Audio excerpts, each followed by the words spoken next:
Awal perjalanan yang aneh. Langit cerah menyambut Tono, Aldi, dan Wawan saat mereka tiba di kaki Gunung Ciremai. Tono, yang sudah beberapa kali mendaki gunung-gunung di Jawa Barat, tampak bersemangat dan penuh percaya diri. "Hari ini kita pasti sampai puncak dengan lancar," ucap Tono dengan penuh semangat, diikuti dengan tawa kecil dari Wawan yang sejak tadi sibuk mengatur barang-barangnya. Namun, Aldi tampak berbeda. Sejak awal perjalanan dari rumah, ia merasa ada yang tidak beres. Saat mereka mendaftar di pos registrasi pendakian di jalur Linggarjati, perasaan tidak enak semakin menguat. Seorang petugas yang lebih tua di pos itu sempat memberi mereka peringatan. "Kalau bisa, jangan terlalu banyak bercanda di atas sana. Ada tempat-tempat yang harus dihormati," ucapnya dengan nada serius. Namun Wawan hanya tertawa kecil. "Ah, biasa saja, Pak.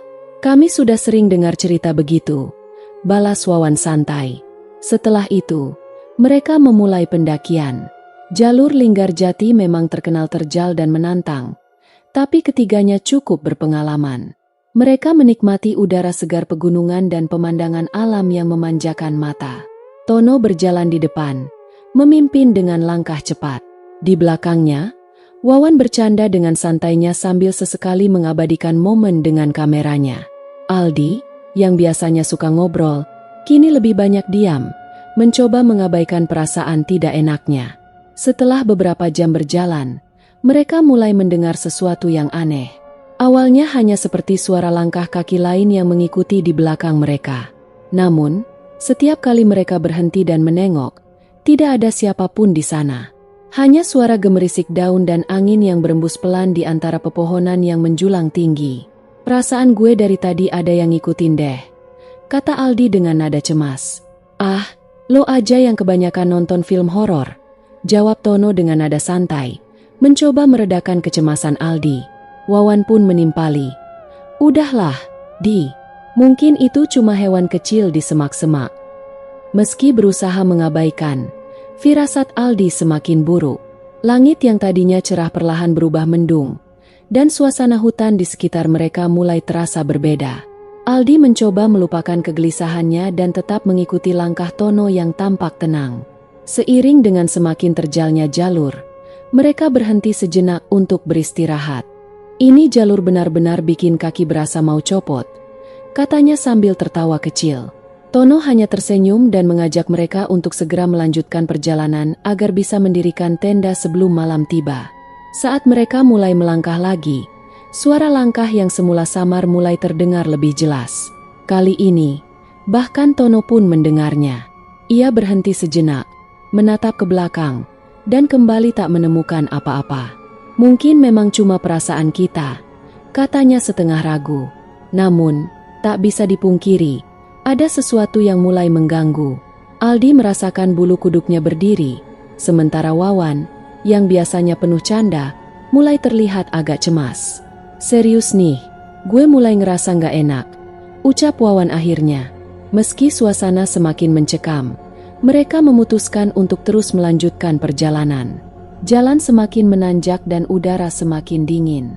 Matahari mulai turun, menandakan senja sudah hampir tiba. Tono memimpin kelompoknya menuju tempat yang dianggap cocok untuk mendirikan tenda di ketinggian sekitar 2.500 meter di atas permukaan laut. Sesampainya di area yang cukup lapang, mereka segera mendirikan tenda. Wawan, yang tadinya bercanda sepanjang jalan, kini mulai tampak lebih serius. "Gue beneran mulai ngerasa aneh nih. Kayak ada yang ngawasin kita," katanya sambil sesekali melirik ke arah pepohonan di sekitar. Di dalam hatinya, sesuatu sedang mengintai mereka, meski tak ada yang tahu pasti apa itu. Malam itu, udara terasa semakin dingin dan suasana semakin sunyi. Hanya suara-suara alam yang terdengar samar di kejauhan. Namun, perjalanan mereka baru saja dimulai. Misteri dan teror Gunung Ciremai masih menanti di balik kegelapan malam yang semakin pekat. Malam pertama di ketinggian 2.500 mdpl terasa lebih mencekam dari yang mereka bayangkan. Setelah tenda berdiri, mereka mulai menyalakan api unggun untuk menghangatkan diri. Tono, Aldi, dan Wawan duduk mengelilingi api, mencoba mengusir udara dingin yang mulai menusuk tulang. Namun, Suasana di sekitar mereka terasa aneh. Tidak ada suara binatang malam, hanya kesunyian yang melingkupi. Langit mendung semakin menambah aura misterius di sekitar mereka. Ada yang ngerasa kalau ini terlalu sepi? Tanya Wawan pelan sambil menatap ke arah pepohonan yang menjulang di sekeliling mereka. Tono hanya mengangkat bahu, mencoba untuk tetap tenang meski dalam hatinya mulai terganggu dengan suasana sekitar. Sementara itu, Aldi terus merasa tidak nyaman. Matanya sesekali melirik ke kegelapan di balik pepohonan. Setelah makan malam sederhana, mereka memutuskan untuk beristirahat lebih awal agar bisa melanjutkan pendakian dengan tenaga penuh esok hari. Tono tidur di bagian tengah tenda, sementara Aldi dan Wawan di kedua sisi. Api unggun masih menyala kecil di luar tenda, namun hawa dingin terasa semakin menusuk. Aldi berusaha tidur, tetapi pikirannya dipenuhi dengan perasaan was-was yang sulit dijelaskan. Beberapa jam kemudian, Tono terbangun oleh suara aneh. Telinganya menangkap suara langkah pelan di luar tenda, seolah-olah ada seseorang yang mengelilingi tenda mereka. Suara itu terdengar semakin dekat dan jelas. Tono membuka matanya lebar-lebar, mencoba meyakinkan dirinya bahwa itu mungkin hanya hewan liar yang sedang lewat. Tapi langkah-langkah itu terdengar terlalu berat untuk seekor binatang kecil. Dengan napas tertahan, Tono menoleh ke arah Aldi dan Wawan. Keduanya tampak masih tertidur. Tidak ingin membangunkan mereka. Langkah-langkah itu berhenti tepat di depan tenda mereka. Lalu terdengar suara seperti sesuatu yang menggesek kain tenda. Jantung Tono berdegup kencang. Ia menunggu beberapa saat, tapi suara itu perlahan menghilang, meninggalkan kesunyian yang lebih mencekam dari sebelumnya. Sementara itu, di sisi lain tenda, Wawan juga mengalami hal yang tak kalah aneh. Dalam tidurnya, ia merasakan sesuatu menyentuh kakinya. Awalnya, Wawan berpikir itu hanya Tono atau Aldi yang bergerak dalam tidur, tapi sentuhan itu terasa dingin dan lembut, seperti tangan yang mengusap kulitnya dengan perlahan. Wawan terbangun dengan keringat dingin membasahi dahinya. Ia segera menarik kakinya dan duduk tegak. Pandangannya mengarah keluar tenda dengan mata yang melebar penuh ketakutan. "Ton, Aldi, bangun!" bisik Wawan dengan suara tercekat.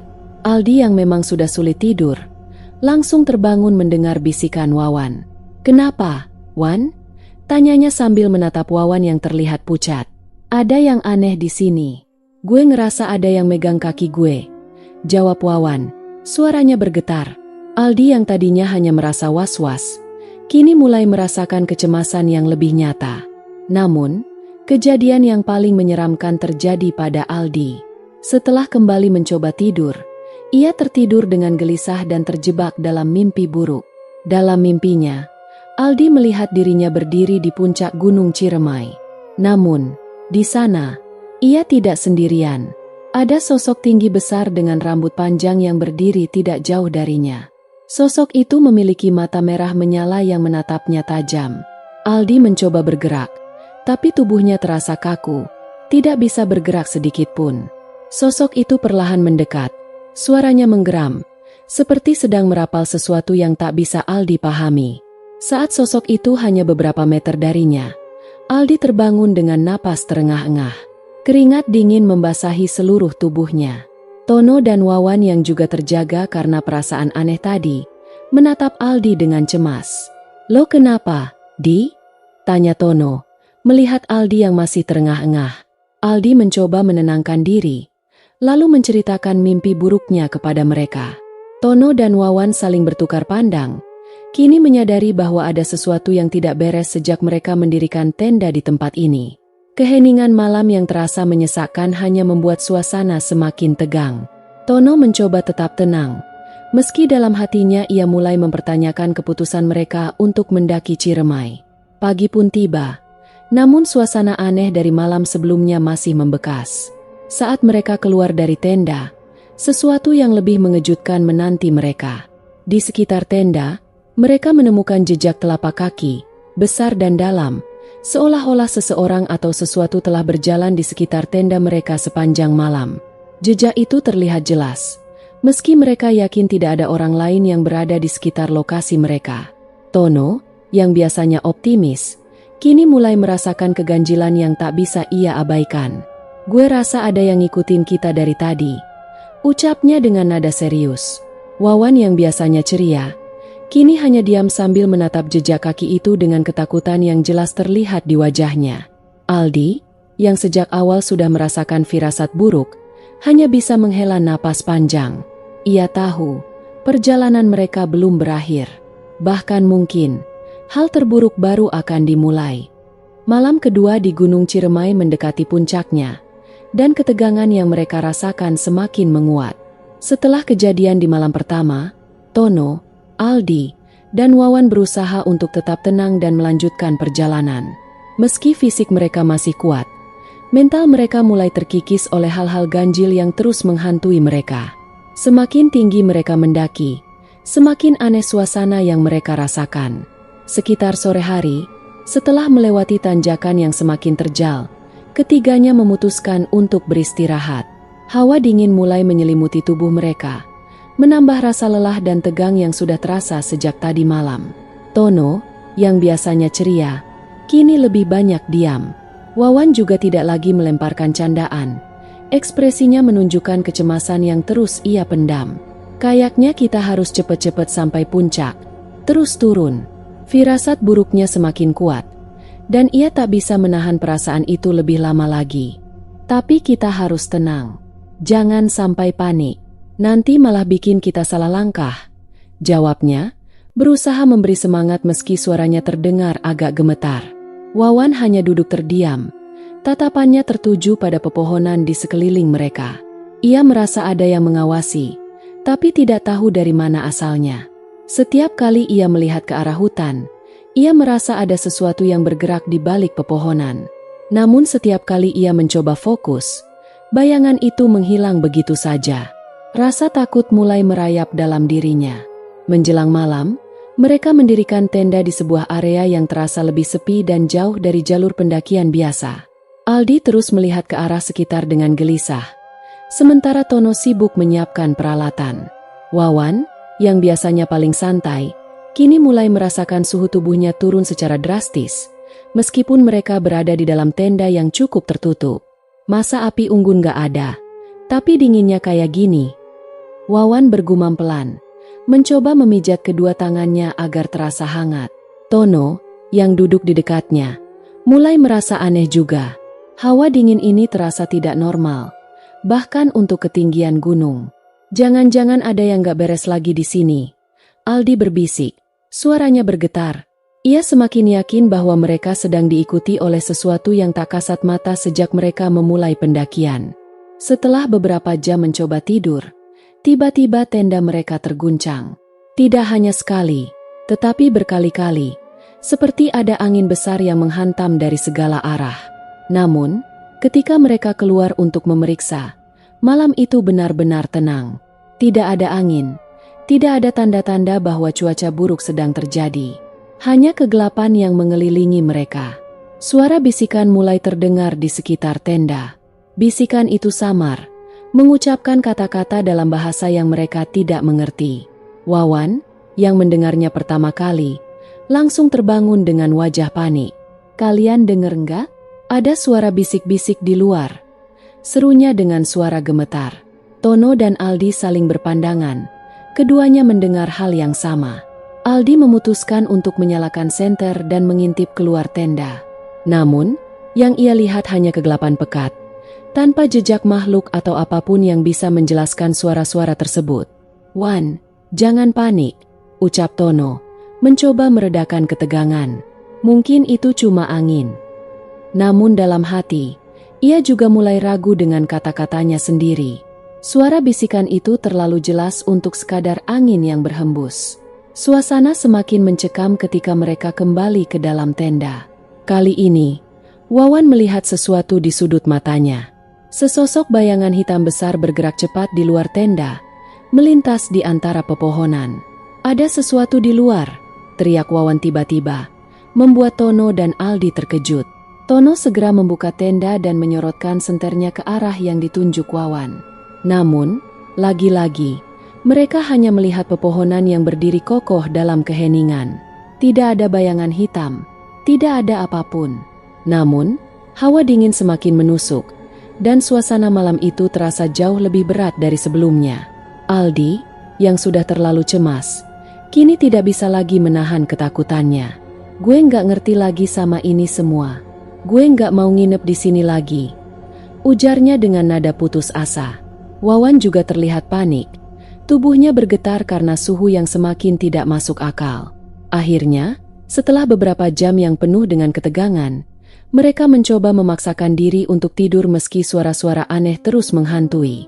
Namun, setiap kali mereka hampir terlelap, tenda kembali berguncang, membuat mereka terus terjaga dalam ketakutan. Pada tengah malam, suara bisikan itu semakin keras, seolah-olah ada banyak orang yang berbicara di sekitar mereka. Namun, ketika Aldi mencoba mendengarkan lebih dekat, ia menyadari bahwa bisikan itu tidak berasal dari luar tenda, melainkan dari dalam pikirannya sendiri. Suara itu berbisik pelan, membuat Aldi terkejut dan langsung membuka matanya lebar-lebar. Ia merasa ada sesuatu yang berusaha mengusir mereka dari tempat itu. Namun, dalam keadaan terjebak di tengah malam yang gelap dan menakutkan, mereka tidak punya pilihan lain selain menunggu hingga fajar tiba.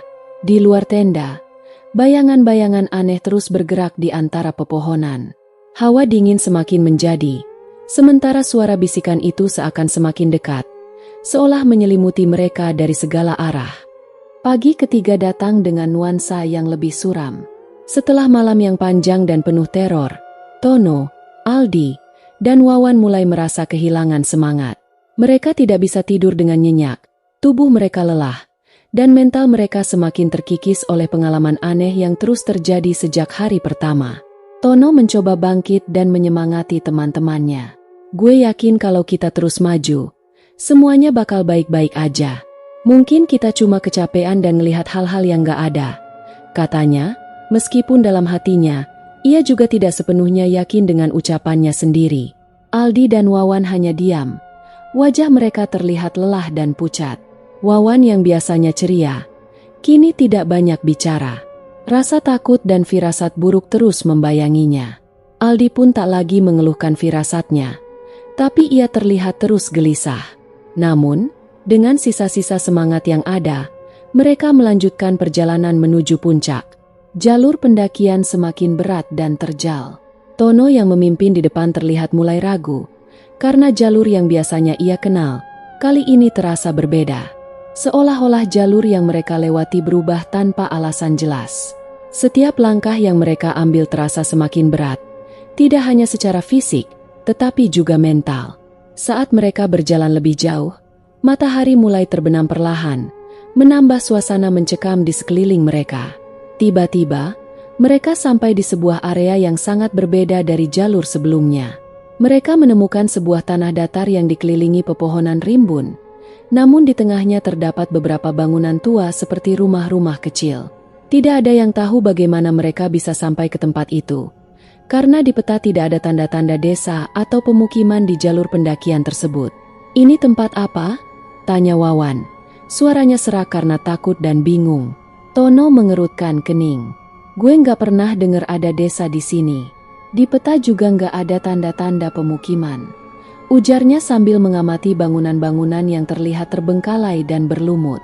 Aldi merasa bulu kuduknya meremang. Tempat itu terasa sangat salah, seolah-olah mereka tidak seharusnya berada di sana. "Gue nggak mau lama-lama di sini. Tempat ini nggak enak.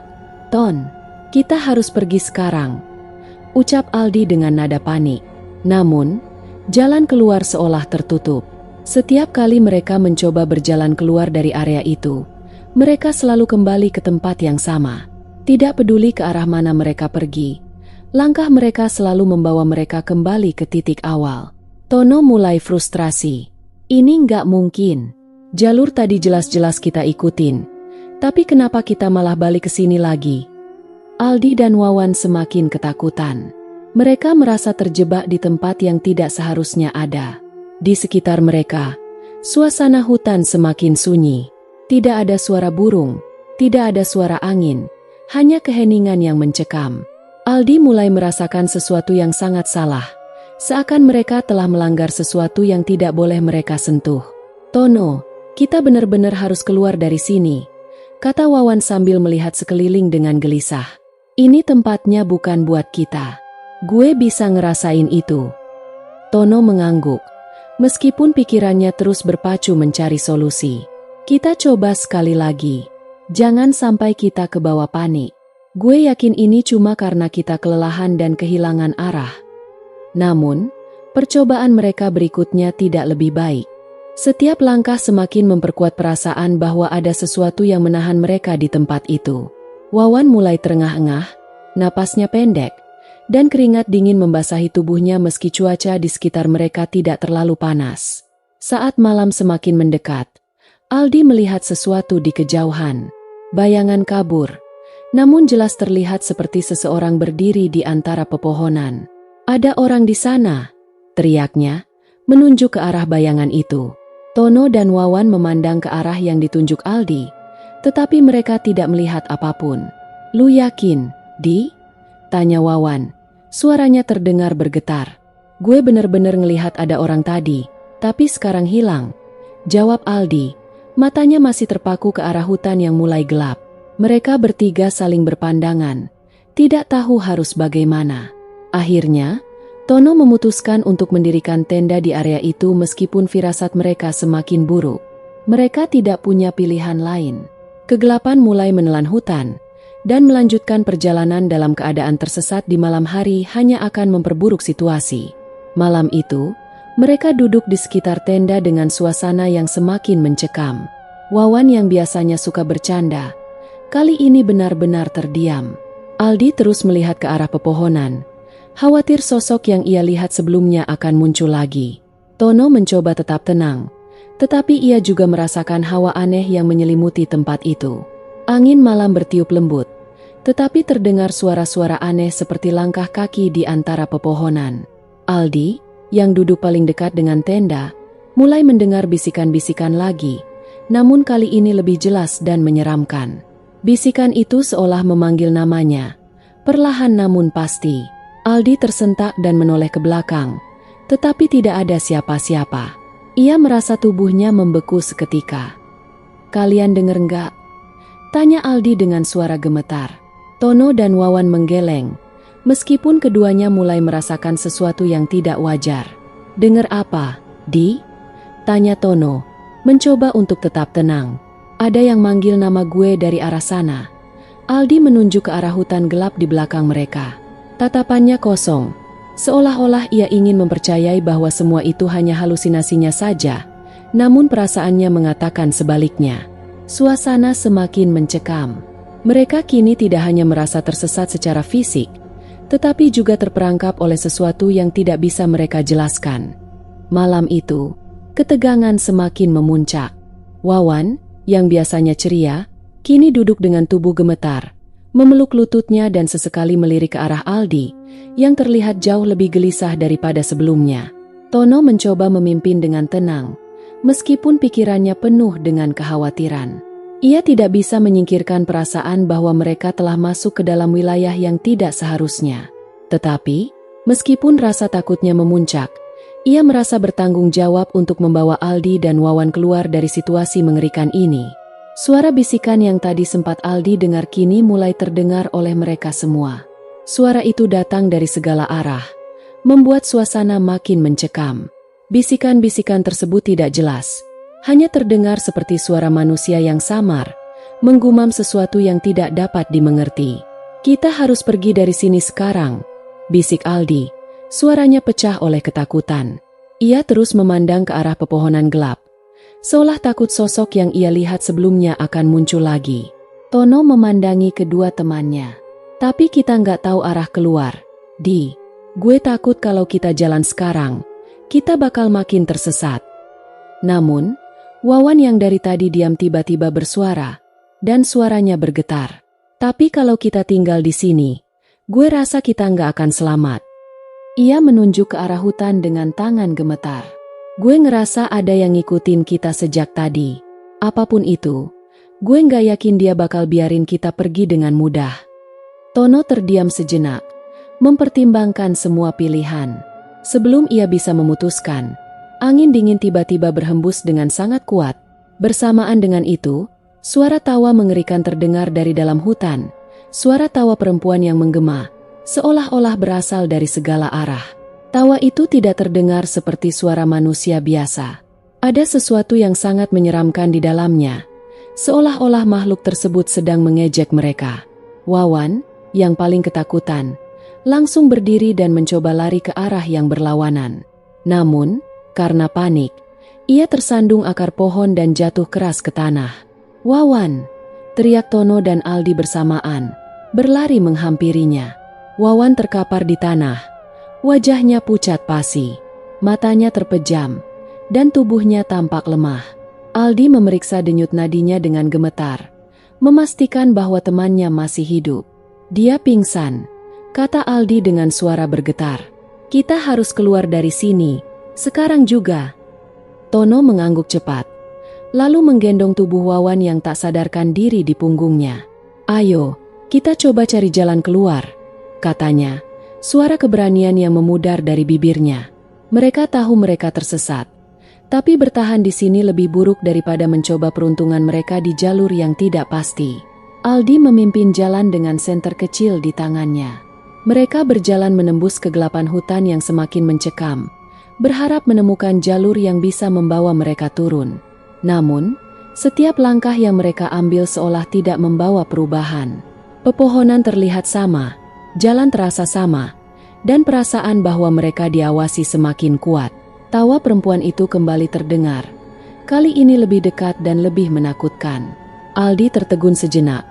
Tubuhnya kaku saat ia mencoba memahami dari mana asal suara itu. "Gue gak bisa jalan lagi, Ton," gumamnya dengan suara serak. Tono mengencangkan pegangan pada tubuh Wawan yang masih di punggungnya. "Aldi, kita nggak bisa berhenti sekarang. Kita harus terus jalan." Namun, Aldi tidak bergerak. Matanya kini memandang lurus ke depan, menatap sosok yang muncul di kejauhan. "Ton, lu lihat itu?" Suaranya hampir tidak terdengar. Tono mengikuti arah pandangan Aldi, dan ia merasakan jantungnya hampir berhenti berdetak. Di antara pepohonan, terlihat sosok seorang perempuan berpakaian putih lusuh. Rambutnya tergerai menutupi wajahnya. Tubuhnya bergerak lambat ke arah mereka. Matanya terlihat kosong, seolah tidak memandang ke arah manapun, tetapi kehadirannya begitu nyata. "Ayo pergi," teriak Tono. Ia menarik Aldi yang terlihat seperti terhipnotis oleh sosok tersebut. Mereka berlari secepat yang mereka bisa, meskipun rasa lelah dan ketakutan menyelimuti tubuh mereka.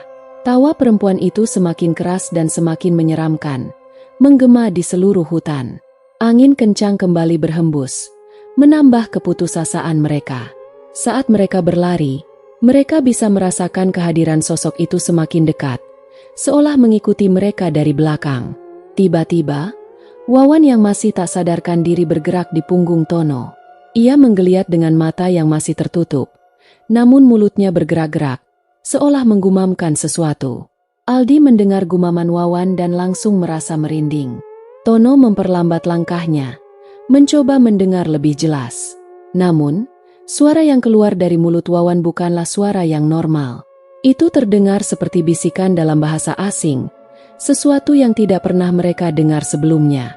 Bibir Wawan terus bergerak tanpa henti, seolah-olah ia sedang berkomunikasi dengan sesuatu yang tidak terlihat. Aldi menarik lengan Tono dengan cemas. "Kita harus cepat, Ton. Gue nggak tahu apa yang lagi terjadi sama Wawan, tapi gue yakin ini nggak beres."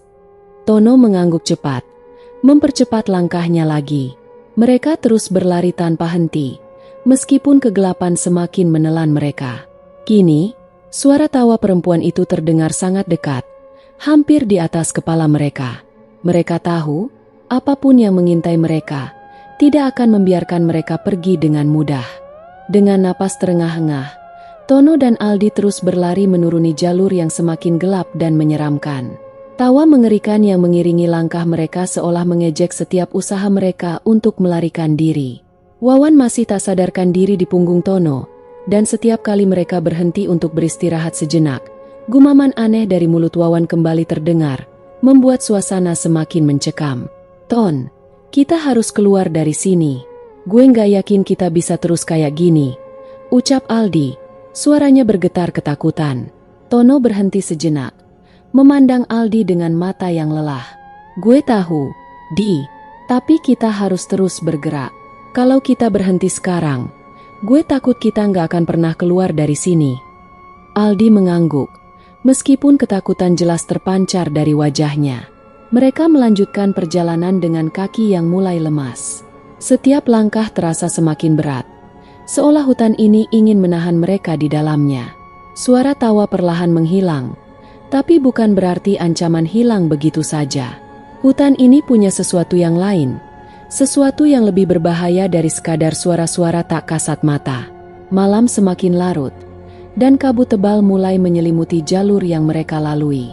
Kabut itu begitu tebal hingga membuat mereka sulit melihat apa yang ada di depan, apalagi untuk menemukan arah yang benar. Kompas yang mereka andalkan sejak awal pendakian pun kini tak lagi berfungsi dengan baik. Jarum kompas terus berputar, tidak menunjukkan arah yang jelas. "Ini gila, kita terjebak," bisik Aldi.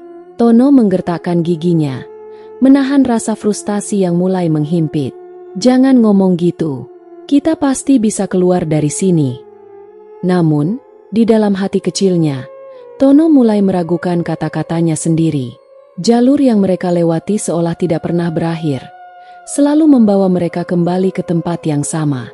Pohon-pohon yang seharusnya terlihat berbeda kini semuanya tampak serupa, dan keheningan yang menyelimuti hutan membuat perasaan mereka semakin tidak menentu. Ketika mereka berjalan lebih jauh, tiba-tiba Tono merasakan sesuatu yang dingin menyentuh lehernya. Ia menoleh, dan betapa terkejutnya ketika ia melihat bayangan sosok perempuan berpakaian putih lusuh yang kini berdiri hanya beberapa meter di belakang mereka. Sosok itu tidak bergerak, hanya dia menatap mereka dengan mata kosong. Aldi pun melihatnya. Tanpa berpikir panjang, Tono dan Aldi langsung berlari sekuat tenaga, kali ini dengan perasaan putus asa yang makin memuncak. Setiap langkah seolah membawa mereka semakin dalam ke dalam hutan yang terasa tak berujung. Namun, sesuatu yang aneh terjadi. Jalan di depan mereka tiba-tiba berubah. Jalur yang tadinya terlihat jelas kini tertutup oleh pepohonan dan semak-semak lebat, memaksa mereka untuk berhenti. Tono mencoba mencari jalan lain, tapi tidak ada jalan keluar yang terlihat. Mereka benar-benar terjebak di tengah-tengah kegelapan. Sosok perempuan itu kini semakin mendekat.